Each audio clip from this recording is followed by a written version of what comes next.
Hello दोस्तों, नमस्ते। आज की कथा है महाभारत में कृष्ण जी की लीला। महाभारत को हम सही मायने में विश्व का प्रथम विश्व युद्ध कह सकते हैं, क्योंकि शायद ही कोई ऐसा राज्य था जिसने इस युद्ध में भाग नहीं लिया। आर्यावर्त के समस्त राजा या तो कौरवों अथवा पांडवों के पक्ष में खड़े दिख रहे थे।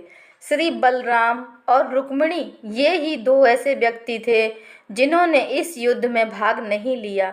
हम सभी तो यही जानते हैं, किंतु एक और राज्य ऐसा था जो युद्ध क्षेत्र में होते हुए भी युद्ध से विरत था।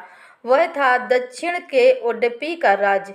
जब उडुपी के राजा अपनी सेना सहित कुरुक्षेत्र पहुंचे तो कौरवों और पांडव दोनों उन्हें अपनी ओर मिलाने का प्रयत्न करने लगे।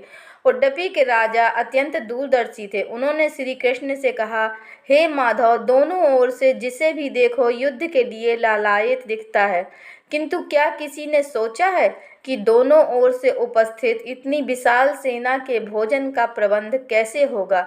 इस पर श्री कृष्ण ने कहा, महाराज, आपने बिल्कुल उचित सोचा है। आपके इस बात को छेड़ने पर मुझे प्रतीत होता है कि आपके पास इसकी कोई योजना है।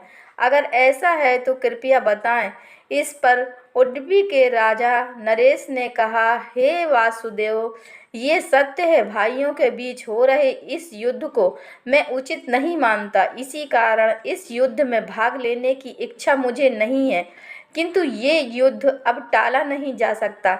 इसी कारण मेरी ये इच्छा है कि मैं अपनी पूरी सेना के साथ यहाँ उपस्थित समस्त सेना के भोजन का प्रबंध करूं। इस पर श्री कृष्ण ने हर्षित होते हुए कहा, महाराज, आपका विचार अति उत्तम है। इस युद्ध में लगभग 51 लाख योद्धा भाग लेंगे, और अगर आप जैसे कुशल राजा उनके भोजन की प्रबंध को देखेंगे तो हम उस ओर से निश्चिंत ही रहेंगे। वैसे भी मुझे पता है कि सागर जितनी इस विशाल सेना के भोजन प्रबंधन काम करना आपके और भीमसेन के अतिरिक्त और किसी के लिए भी संभव नहीं है। भीमसेन इस युद्ध से विरत हो नहीं सकते। अतः मेरी आपसे प्रार्थना है कि आप अपनी सेना सहित दोनों ओर की सेना के भोजन का भार संभालिए। इस प्रकार उडुपी के महाराज ने सेना के भोजन का प्रभार संभाला।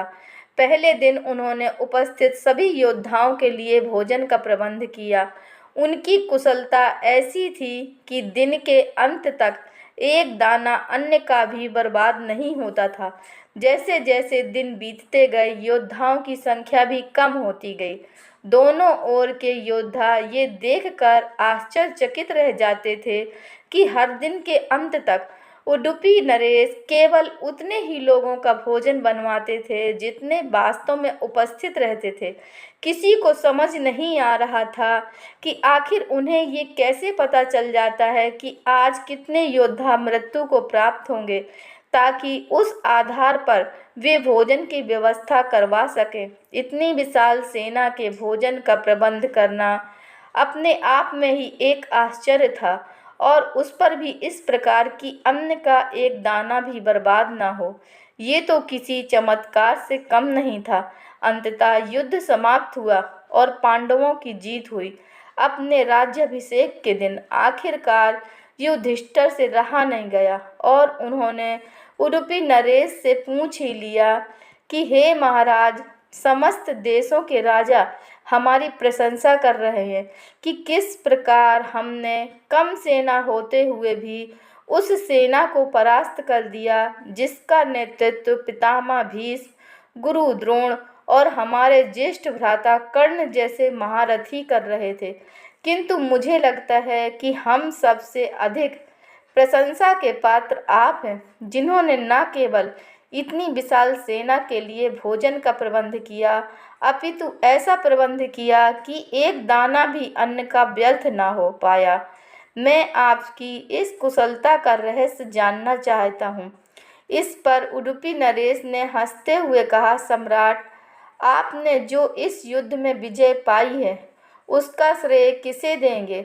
इस पर युधिष्ठिर ने कहा, श्री कृष्ण के अतिरिक्त इसका श्रेय और किसे जा सकता है।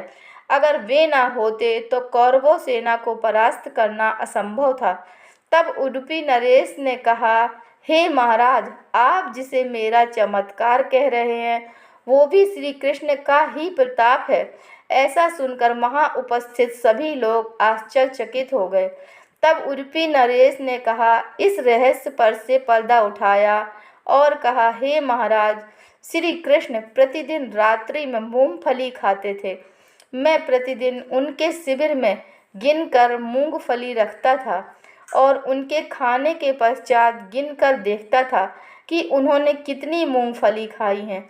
वे जितनी मूंगफली खाते थे उससे 1000 गुना सैनिक युद्ध में मारे जाते थे।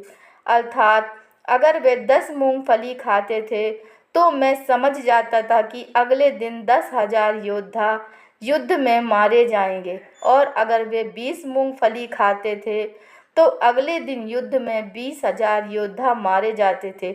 उसी अनुपात में मैं अगले दिन भोजन कम बनाता था। यही कारण था कि कभी भी भोजन व्यर्थ नहीं हुआ। श्री कृष्ण के इस चमत्कार को सुनकर सभी उनके आगे नतमस्तक हो गए। ये कथा महाभारत की सबसे दुर्लभ कथाओं में से एक है।